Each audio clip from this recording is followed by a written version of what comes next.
মানুষ হিসেবে আমরা অনেক সময় নিজেরাই নিজেদেরকে ভেঙে বেরিয়ে আসার চেষ্টা করি। তালাশ একটা স্বতন্ত্র অনুসন্ধানমূলক অনুষ্ঠান। দীর্ঘ পথযাত্রায় তালাশও বারবার নিজেকে ভাঙতে চেষ্টা করেছে। এবারের পর্ব সেই চেষ্টারই একটা অংশ। রহস্যের পেছনে ছুটতে থাকা নির্ভীক একটা দলকে এবার আপনারা দেখবেন না। সেই তালাশ টিমই এক সময় খবরের শিরোনাম হওয়ার পর বিস্তৃত হয়ে যাওয়া সাধারণ মানুষের জীবন যন্ত্রণাকে ফুটিয়ে তোলার চেষ্টা করেছে। এবার বেছে নিয়েছে সড়ক দুর্ঘটনার মতো একটা বিষয়কে। তাই যারা টান টান উত্তেজনার মধ্যে দিয়ে চলতে থাকা অপরাধ অনুসন্ধান দেখার জন্য প্রস্তুত হয়ে বসেছেন, এবারের পর্ব তাদের জন্য নয়। এবারের পর্ব তাদেরই জন্য যারা তালাশ দেখার পর আবার প্রতিদিনের টানাপোড়েনের জীবনে ব্যস্ত হয়ে পড়েন।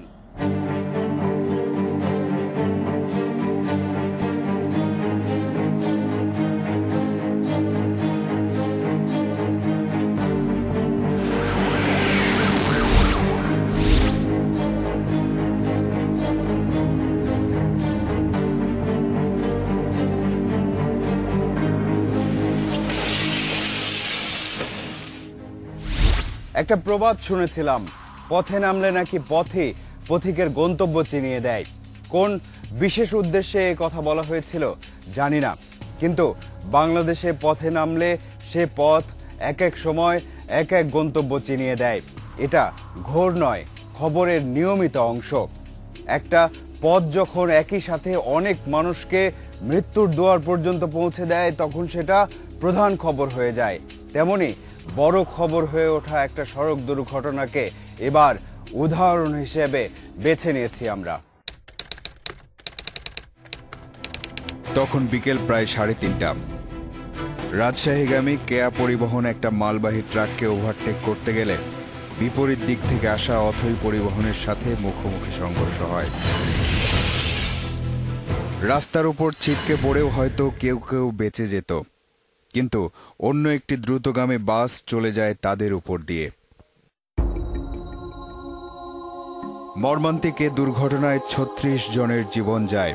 আহত বা সারা জীবনের জন্য পঙ্গু হয়ে যায় 44 জন।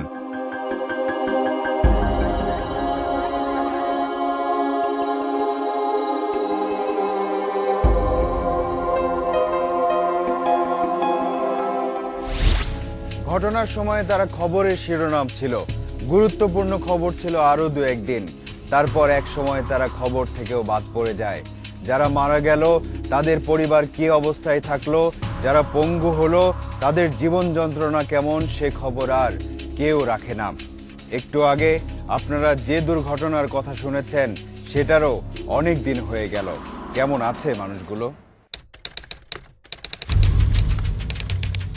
নাটোরের সেই মর্মান্তিক সড়ক দুর্ঘটনার শিকার মানুষগুলো বা নিহতদের পরিবারের কি অবস্থা তা জানতে নাটোরের গুরুদাসপুরের উদ্দেশ্যে রওনা দিল তালাশ টিম। টাঙ্গাইল বাইপাস রাস্তার একটা জায়গায় থেমে যেতে হলো তালাশ টিমকে। রাস্তার পাশে কিছু মানুষের জটলা, রাস্তায় তাজা রক্তের চিহ্ন, একটা মোটর বাইক পড়ে আছে, পাশে একটা লাশ। এই মোটর বাইক আরোহী। কিছুক্ষণ আগেই জীবন চলে যাওয়া মানুষটা এখানকার কারো পরিচিত নয়। হাইওয়ে পুলিশ মোবাইল আর ভিজিটিং কার্ডে খুঁজে তার পরিচয় পেয়েছে। মাসুদ আহমদ, কর্মমুখী শিক্ষার জন্য গড়ে ওঠা কয়েকটা ট্রেনিং সেন্টারের প্রশিক্ষক। ফিডার রোড থেকে উনি সরাসরি উঠে মেন রাস্তায় চলে আসছে। ওইদিকে স্পিড ছিল গাড়িটা, উনি ব্রেকটা কভার করতে না পেরে ওনাকে মেরে দিয়েছে। একটু পর 2 মহিলা এসে লাশের পাশে কাঁদতে শুরু করলো। মনে হচ্ছে কিছুক্ষণ আগে জীবন যাওয়া মানুষটার স্বজন কেউ হবে। না, এরা কেউই মাসুদ আহমদের আত্মীয় নয়, এমনকি এলাকারও নয়। এরা দুজনই তার কাছে সেলাই শিখত।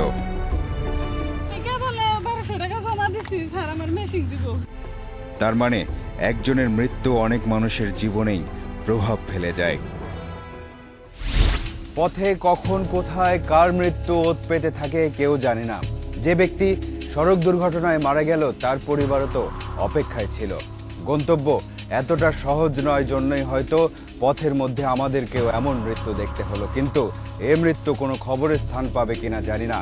এবার আমরা আমাদের নিজেদের গন্তব্যে পৌঁছানোর চেষ্টা করব। পরদিন নাটোরের গুরুদাসপুরের সিধুলি গ্রামে তালাশ টিম। 2014 সালে 20 অক্টোবর বড়াই গ্রামের সেই দুর্ঘটনায় নিহত 36 জনের মধ্যে 15 জনই এই গ্রামের বাসিন্দা। আর যারা বেঁচে আছে তারা প্রতিদিনের মৃত্যু বিভীষিকা বয়ে বেড়াচ্ছে। কেউ সন্তান হারিয়েছে, কেউ বাবা, কেউ স্বজন, কেউ বা স্বামী হারিয়েছে। কারো পরিবারের একমাত্র উপার্জনক্ষম লোকটি চলে গেছে। 6 ভাই ওই সড়ক দুর্ঘটনায় নিহত। রহমান মণ্ডলের জীবন বেঁচেছে, কিন্তু এখন মাথা কাজ করে না। একবার উপর সাথে এই অ্যাকশন করার পরে সব কে করতে কই হয়েছে, মারা গেছে, আমি করতে পারবো না। জীবিত জীবন আর পারিপার্শ্বিক অবস্থা সবকিছুই বদলে গেছে তার। যখন জ্ঞান ফেরে তখন পাগল হই। মানুষগুলোর প্রতিদিনের উপার্জনের হিসাব নিকাশের জীবন ছিল, আর এখন পঙ্গু হয়ে এক একটা বেঁচে থাকার জীবনের কি মানে সেটা তারা ছাড়া আর কেউ বুঝবে না। শহীদুলের পঙ্গু জীবনকে আর কে বুঝতে পারবে? এমন সময় এমন চিন্তা আসে যে জীবন না থাকাই ভালো ছিল। তার 2 সন্তান, সে একজন বাবা, সে একজন অক্ষম মানুষ।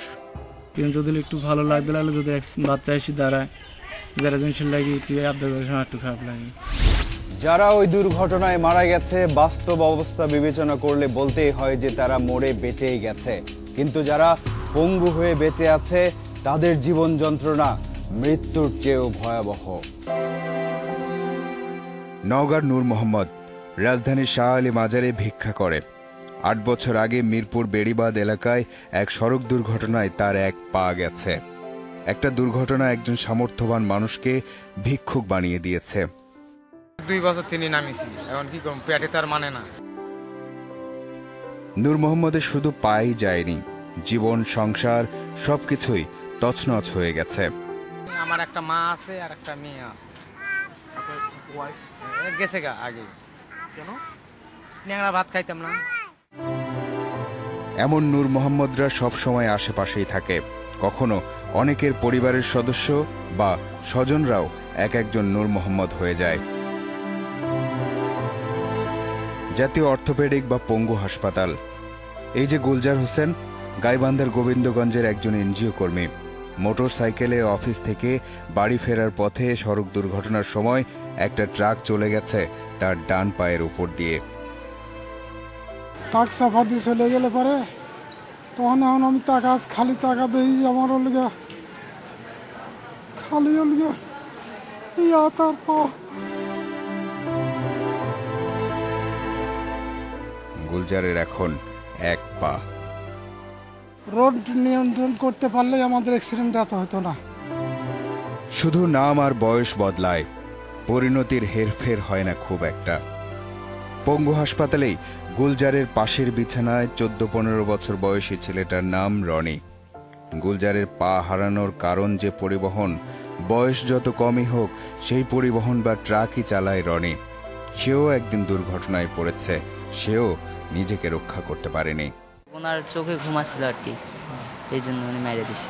আমার বলছিল, আমি বলছি না এখন আমি চালাবো না। কত পরিকল্পনা থাকে মানুষের।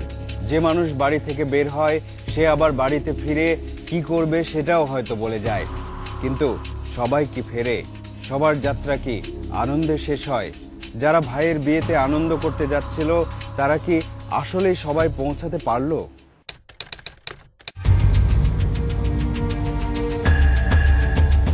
বগুড়ার শাহজাহানপুর এলাকা। শেষ রাতের আকস্মিকতার সাক্ষী হয়ে দাঁড়িয়ে আছে বাস আর ট্রাক দুটি।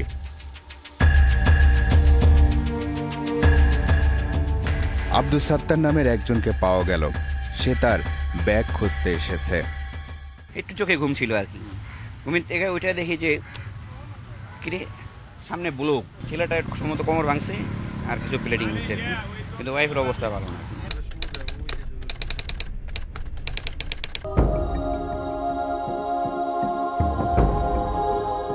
আব্দুল সাত্তারের স্ত্রী, সন্তান বা অন্যান্যদের কি অবস্থা সেটা জানতে তালাশ টিমকে যেতে হলো বগুড়ার শহীদ জিয়াউর রহমান মেডিকেল কলেজ হাসপাতালে।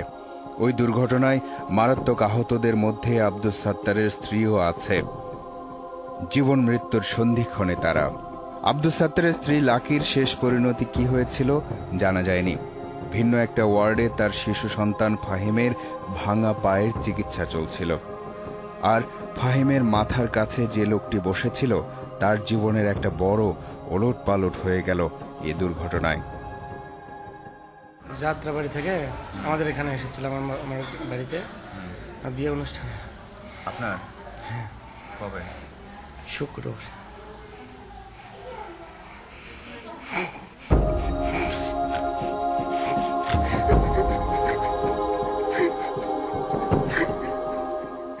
কি পরিকল্পনা করছেন? একটু পিছিয়ে নেওয়াই লাগবে। হাসপাতালের ডাক্তাররা অবশ্য নিয়মিতই এমন অভিজ্ঞতার মুখোমুখি হন। মান্থলি প্রায় 1000। মান্থলি? হ্যাঁ, এক মাসে হাজারের মতো? হ্যাঁ, এক বছরে প্রায় 12,000 রোগী ভর্তি হয় এই ক্যাজুয়ালিটি ডিপার্টমেন্টে। পেশাগত কারণেই ডাক্তারদের এমন ঘটনায় অভ্যস্ততা তৈরি হয়, কিন্তু কখন কার বিয়ের সানায় মৃত্যু যন্ত্রণার করুণ সুরে পরিণত হবে কেউ জানে না। এতটাই অনিশ্চিত জীবন এখানে। প্রত্যেক মানুষের জীবনে আলাদা আলাদাভাবে গুরুত্বপূর্ণ। সেটা কতটা গুরুত্বপূর্ণ তা আমরা কেবল কাছের কোনো স্বজনকে হারালেই বুঝতে পারি। জন্মেই মানুষের মৃত্যু পরিণতি নির্ধারিত হয়ে যায়, কিন্তু তাই বলে পথে নামলে এতটাই অনিশ্চয়তা জীবনের। 4 মিনিট পর আসছে। তালাশের এবারের পর্ব দেখতে দেখতে অনেকেই হয়তো ভাবছেন দুর্ঘটনা কি শুধু সড়ক পথে হয়, অন্য কোনো পথে হয় না? না, বাংলাদেশে একসাথে সবচেয়ে বেশি মানুষের মৃত্যু বুঝি জলপথেই হয়, কিন্তু আমরা সড়ক পথকেই বেছে নিয়েছি, কারণ এটা প্রতিদিনের ঘটনা, কারণ অস্বাভাবিক মৃত্যু সে যেভাবেই হোক কারো কাম্য নয়। মহাসড়ক ধরে আপনি যখন চলতে থাকবেন তখন কিছু দূর পরপরই দুর্ঘটনা প্রবণ এলাকার সতর্কতামূলক সাইনবোর্ড চোখে পড়বে। শুধু দুর্ঘটনা প্রবণ এলাকা নয়, ঘটনার মাত্রা অনুযায়ী অতিরিক্ত দুর্ঘটনা প্রবণ এলাকাও চিহ্নিত আছে। সতর্কতামূলক সাইনবোর্ড দেওয়ার পরও এসব এলাকায় দুর্ঘটনা ঘটতেই থাকে। সেক্ষেত্রে এমন সতর্ক বাণীর পর সড়ক দুর্ঘটনা কমেছে কিনা সে প্রশ্ন মাথায় আসতেই পারে। অতিরিক্ত দুর্ঘটনা প্রবণ এলাকাগুলোকে আবার গবেষণায় ব্ল্যাক স্পট বলা হয়েছে। সারা দেশে এমন ব্ল্যাক স্পটের সংখ্যা 2 শতাধিক।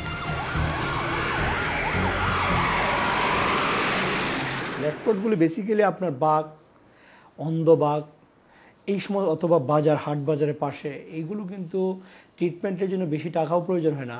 ব্ল্যাক স্পটের সংখ্যা অনেক বেশি হবে এখন, কিন্তু আমরা 2009 সাল পর্যন্ত আমাদের রেকর্ডে আছে 209টা। এর মধ্যে গভর্নমেন্ট অলরেডি প্রায় মোটামুটি 60টার মতো অলরেডি করা হয়েছে ট্রিটমেন্ট। মানিকগঞ্জ জেলার ঘিওরে 2011 সালের 13 আগস্ট একটা যাত্রীবাহী বাসের সাথে সংঘর্ষে মাইক্রোবাসের 5 জন আরোহী নিহত হয়। সড়ক দুর্ঘটনায় লাশের সারিতে যোগ হয় 2 জন খ্যাতনামা ব্যক্তির নাম। একজন চলচ্চিত্রকার তারেক মাসুদ, আর একজন সাংবাদিক মিশুক মনির। দুর্ঘটনা ধনী গরিব আর শ্রেণী পেশা দেখে হয় না। বিখ্যাত কেউ এমন দুর্ঘটনায় নিহত হলে স্মৃতির মিনার বা স্মরণের চিহ্ন তৈরি হয়, কিন্তু হারানোর বেদনার মধ্যে একজন দিনমজুরের পরিবারের বা কোটিপতির পরিবারের কোনো পার্থক্য নেই।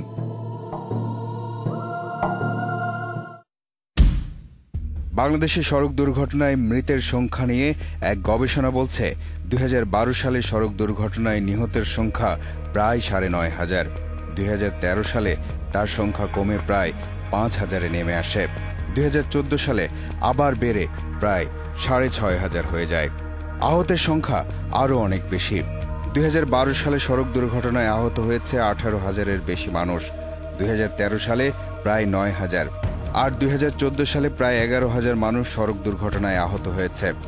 বুয়েটের এক গবেষণা বলছে প্রতি বছর গড়ে প্রায় 5,500 মানুষ সড়ক দুর্ঘটনায় পঙ্গু হচ্ছে।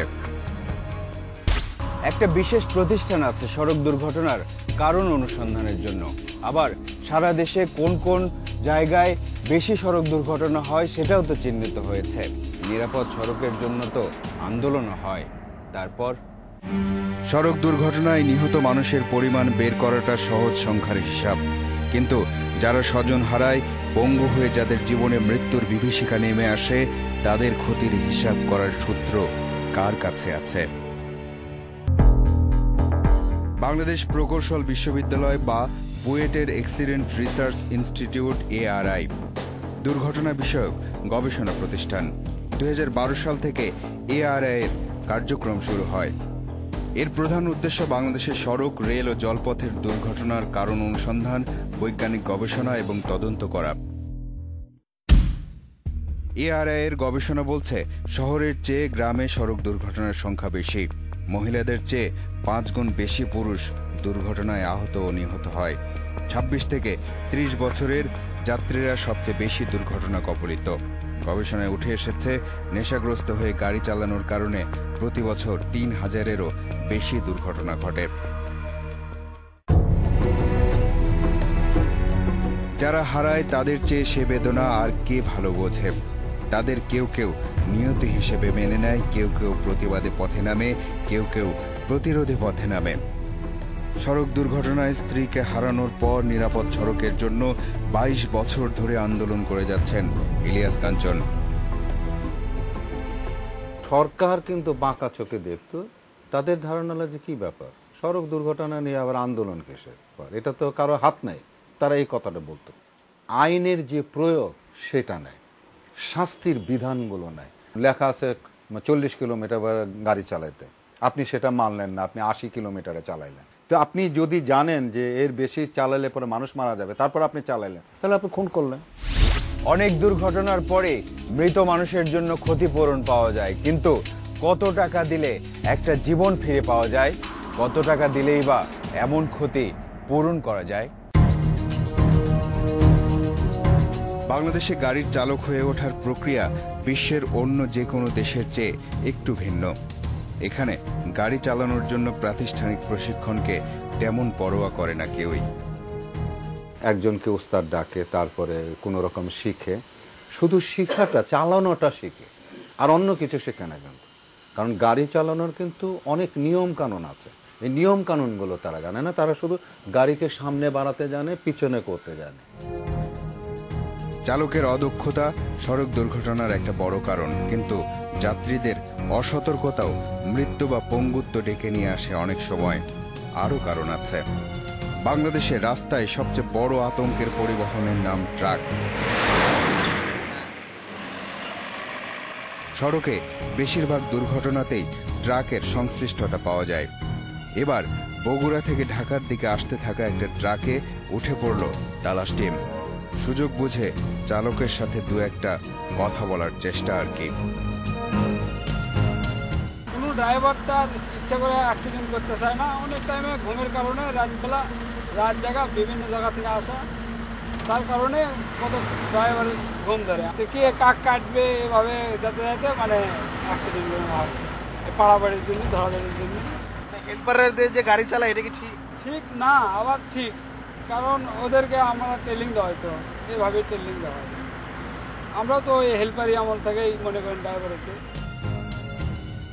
খুঁজে দেখলে সড়ক দুর্ঘটনায় শুধু যাত্রী বা পথচারী নয়, চালকের মৃত্যুরও একটা বড় সংখ্যা বেরিয়ে আসবে। সেই যে বগুড়াতে যাত্রীবাহী বাসের সাথে ট্রাকের মুখোমুখি সংঘর্ষে ট্রাকের চালকের আসনের যে দুমড়ানো মুচড়ানো অবস্থা চোখে পড়েছিল, তাতেই ওই চালকের পরিণতিও অনুমান করে নেওয়া যায়। প্রতিদিনের জীবনে সড়ক দুর্ঘটনার এত প্রভাব আশেপাশে ছড়ানো, কিন্তু এমন মৃত্যুর খবরেরও কোনো বিরতি নেই।